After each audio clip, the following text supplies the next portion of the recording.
নমস্কার, কেমন আছেন সবাই? কোয়েল গোবিন্দ চ্যানেলে আপনাদের সবাইকে স্বাগত জানাই। সেদিনকে একটু ঘুরতে গেছিলাম সকাল সকাল, মানে ভোরবেলায়, বলে ভোর 4:30টার সময় উঠে স্নান করে আগে হেয়ার ড্রায়ার দিয়ে চুলটা শুকিয়ে নিই। তারপর এইদিকে তারপর রেডি ফেডি হয়ে স্টেশনে চলে আসি। আর হলো ট্রেনটা ভাগ্য ভালো 10 মিনিট লেট ছিল, নইলে সারা রাস্তা আমার বোন আমাকে বাঁধতে বাঁধতে নিয়ে যেত। কারণ হলো আমি খুব লেট করেছিলাম রেডি হতে, কারণ যেহেতু সকালে ভোরবেলা শ্যাম্পু করেছিলাম আর ঠান্ডায়। তারপর খাওয়া দাওয়ার পর্ব শুরু হয়। এদিকে বাবার ঠান্ডা প্রচুর লাগে, তাই বাবা চাদর দিয়ে একদম মুড়মুড়ি হয়ে বসে থাকে। প্রথমে কেক দিয়ে স্টার্ট হয়, তারপর ছোলা এটা সেদ্ধ ছোলা, তারপর মুগ ডাল নিয়েছিল, কেউ বাদাম নিয়েছিল, কেউ ডাল মুগ নিয়েছিল। আর বাবাকে কি একটা কথা বলছিলাম যে বাড়িতে মটরশুঁটি খাও না, সেই মটরশুঁটি ভাজা খাও এখানে। তাই নিয়ে হাসাহাসি করছি, সেই আড্ডা হচ্ছে সবাই মিলে। তারপর দেখতে দেখতে আমরা হলো মুর্শিদাবাদে পৌঁছে যাই। আমরা 5:58 ট্রেনটা ধরেছিলাম, লালগোলা বাদকুল্লা তো লালগোলা ট্রেন। আমরা ওটা মুর্শিদাবাদ নামি। তারপরে মুর্শিদাবাদ নেমে সেখান থেকে হলো ভেবেছিলাম টমটম গাড়িতে যাব, কিন্তু ওরা প্রচুর রেট চাচ্ছিল, কারণ আমরা 4 জন ছিলাম। ওরা 800 টাকা মতন ভাড়া, 800-900 এরকম ভাড়া চায়।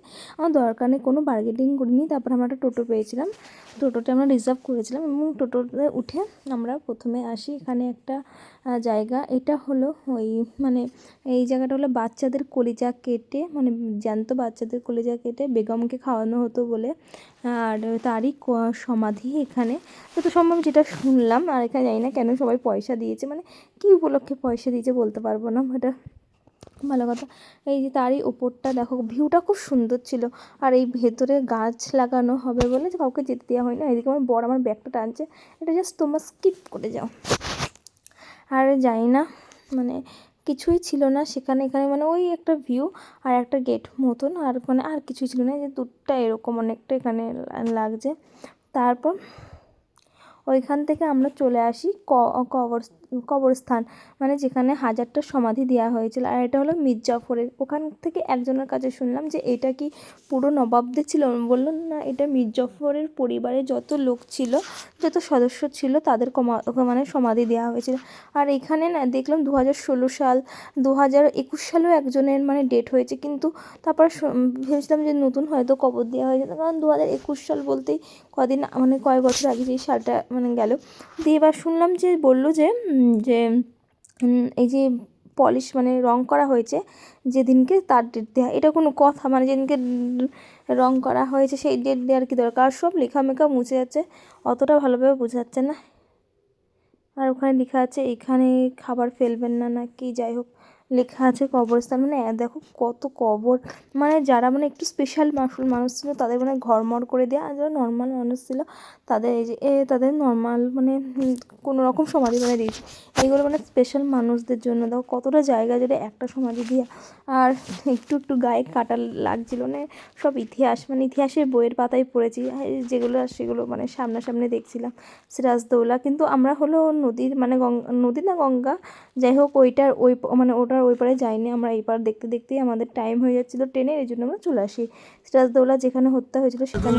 আর এখানে বলে মির্জাপুর, মানে মির্জাপুরের বাড়ি এই রাস্তাটা, যেখানে হলো নবাব সিরাজদৌল্লাকে আটকে রাখে। তারপর এখানে হলো 80 টাকার গাড়ি আছে, আর হলো কিছু কিছু জিনিস দেখো। এখানে হলো রাজারা মানে সেই নবাবরা বসে বৈঠক খাট, না এটা হলো খাট, মানে এখানে হয়তো শুতেন নতুন, যাই হোক কিছু করতেন। আর হলো সিন্ধুক। আর সত্যি কথা বলতে ওইখানে বেশিরভাগ জায়গায় ফটো তুলবেন না, তুলবেন না, মানে সব জায়গায় বেশিরভাগ ফটো তুলবেন না। আর এখানে আমার মা আমার ব্যাগ টানছে দেখো, তো এটা হলো রাজার কি জানি না, আমার মনে নেই, কিন্তু বোঝা যাচ্ছে না অতটাও। এখানে ফটো তোলা নিষিদ্ধ ছিল মনে হয়, আমি কারোর মানে এখানে এটা রাজার হলো লাঠি, আর এটা তরবারি। এবার হলো আমার অতটা খেয়াল নেই যে ওখানে ভিডিও করতে বলেছিল কি না। আর এইটা দেখো অনেক মানে কেমন পাথর মনে হয়, আমার সঠিক মনে পড়ছে না যে কি। আর অনেক দিনের প্রাচীন মূর্তি। আর এটা হলো রাজার মানে রাজার না, নবাবের দলিল বলি।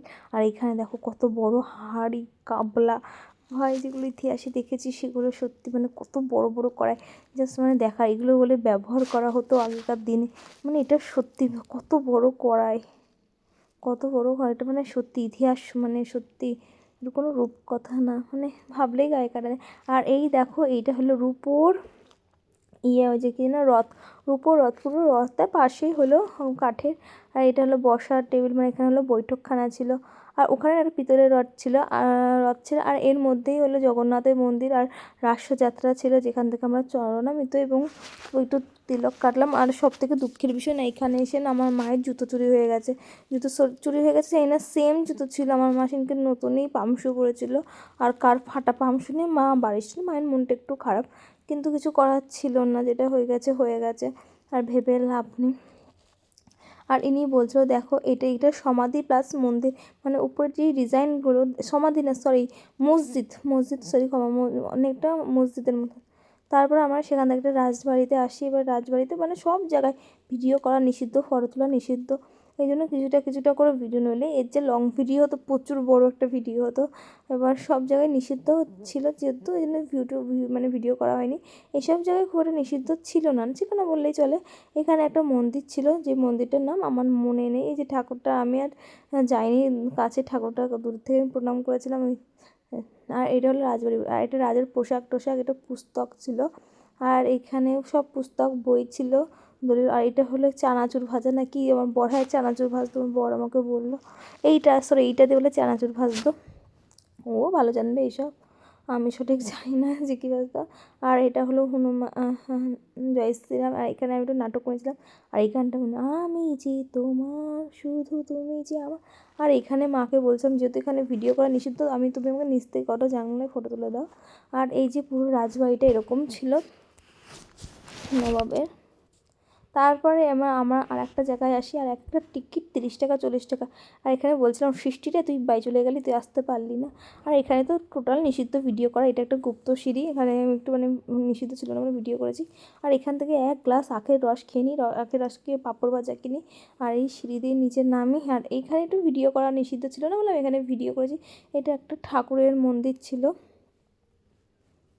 আর তারপরে যাই আর একটা জায়গায়, ওই জায়গাটার নাম আমার মনে নেই, কি আমার কোনো জায়গায় নামই মনে নেই, কারণ অনেক পশু পাখি ছিল, মাছ ছিল, মূর্তি ছিল না। আমরা মতিঝিল পার্কে যাইনি, কারণ আমাদের অনেকটা লেট হয়ে যাবে, কারণ ওই লাস্ট ট্রেন আসা মানে বিরক্তকর ঠান্ডার মধ্যে। আর কত রঙিন মাছ ছিল, দেখো রূপচাঁদা মাছ ছিল, আমি ওটাকে রূপচাঁদা মাছই নাম দিয়েছি, ওটা দেশি রূপচাঁদা। আর এখানে হলো একটা গাড়ি ছিল, অনেক আগেকার দিনের একটা গাড়ি ছিল, আর টমটম গাড়ি ছিল। তারপর এখান থেকে আমরা হাজারদুয়ারি যাবো ভাবছিলাম, হাজারদুয়ারিই গেছিলাম। আর এখানে কত গোলাপ, মানে একটা গোলাপ যদি আমি ওখানে ভাবছিলাম যে গোলাপ ফুল, তখন একটা গোলাপ ফুলের ডাল দিক আমি বাড়িতে এসে লাগাবো, তাতেই খুশি। আর দেখো এই বাড়িটা পুরো মানে এই রাজবাড়িটা কত সুন্দর, বড় দিকে আমার সাথে কতক্ষণ আমি ভালো হতো। বাড়ির সামনে এরকম একটা পুকুর আর রাজহাঁস, মানে জাস্ট ভাবাই।